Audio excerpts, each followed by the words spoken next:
ओम नमः शिवाय। ओम नमः शिवाय। ओम नमो भगवते वासुदेवाय। ओम देवकी सुत गोविंद वासुदेव जगतपति देहि में तनियम कृष्ण त्वाम अहम शरणम गतः।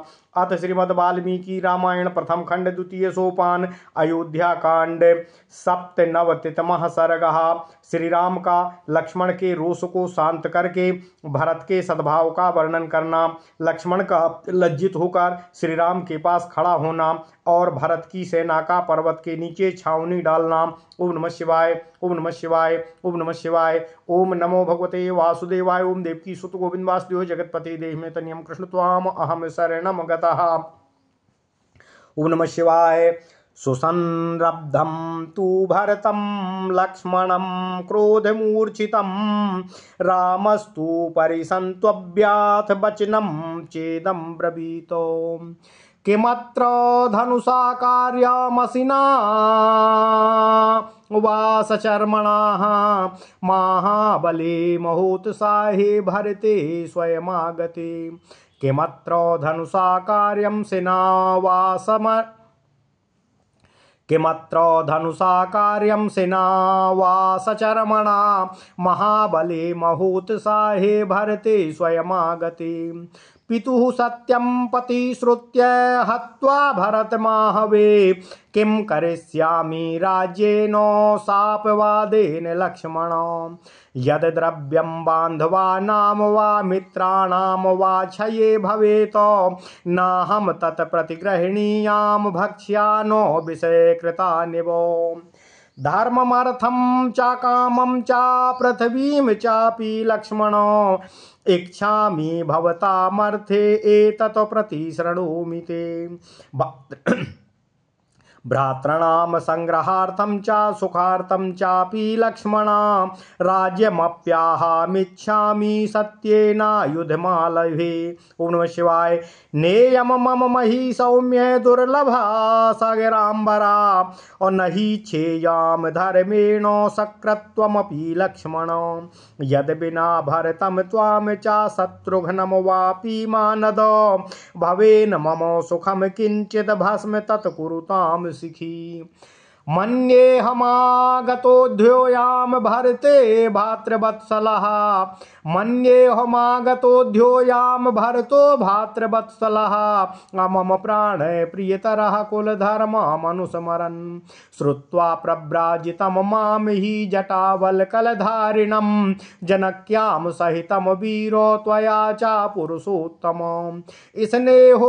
स्नेहेनाक्रान्त हृदयः शोकेनाकुलितेन्द्रियाः अद्रष्टुमभ्यागतो ह्येषो भरतो नान्यथा गतः अम्बां चाकैकेयीमरुष्य भरतश्चाप्रियं वदन प्रासाद्य पितरं श्रीमान् राज्यं मे दातुमागतः प्राप्तकालं यथैषोऽस्मान् भरतो द्रष्टुमर्हति आस्मासु मनसाप्येष नाहितं किञ्चिदाचरित विप्रियं कृतपूर्वं ते भरतेन कदानु किम् ईदृशं वा भयं तेद्य भरतं यद् विसंकसेः। ओम नमः शिवाय।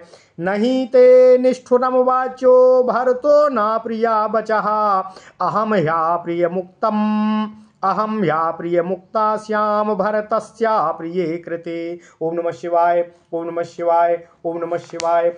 ओम नमो भगवते वासुदेवाय। ओम देवकी सुत गोविंद वासुदेव जगतपति देहि में तनियम कृष्ण त्वाम अहम शरणम गतः।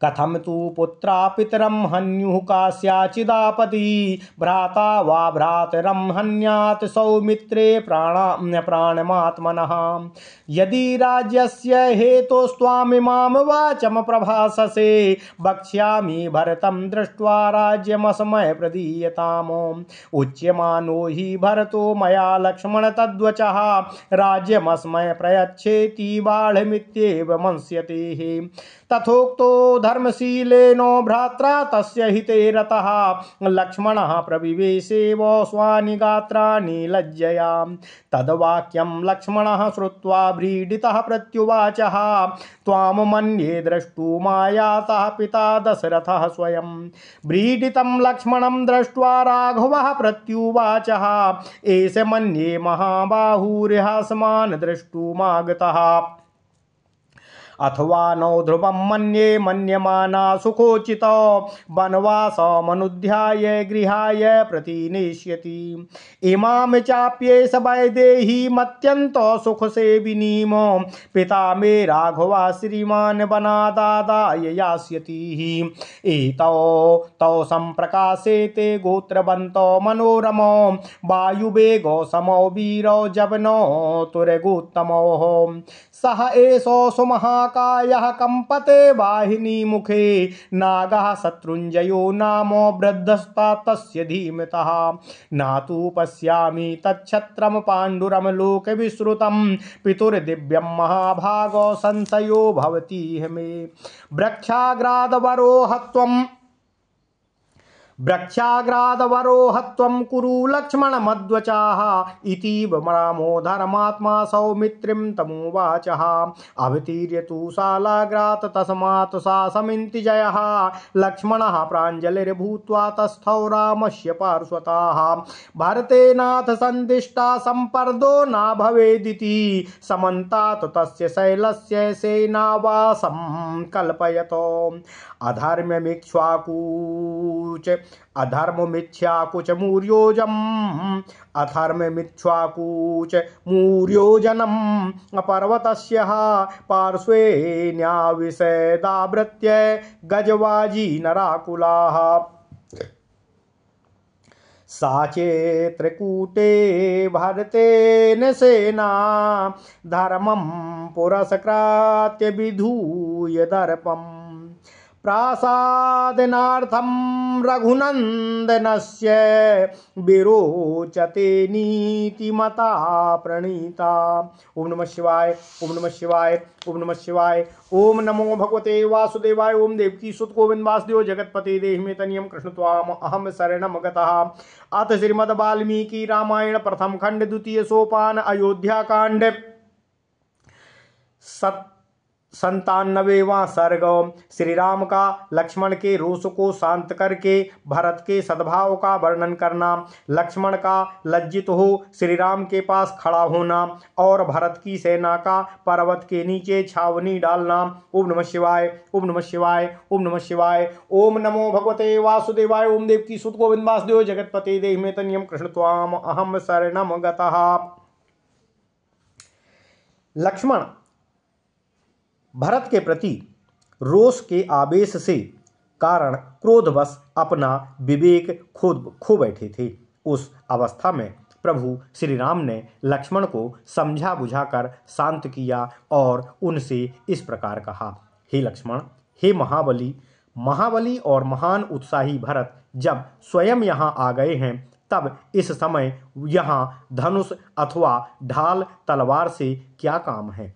हे लक्ष्मण, पिता के सत्य की रक्षा के लिए प्रतिज्ञा करके यदि मैं युद्ध में भरत को मारकर उनका राज्य छीन लूं तो संसार में मेरी कितनी निंदा होगी। फिर उस कलंकित राज्य को लेकर मैं उसका क्या करूंगा।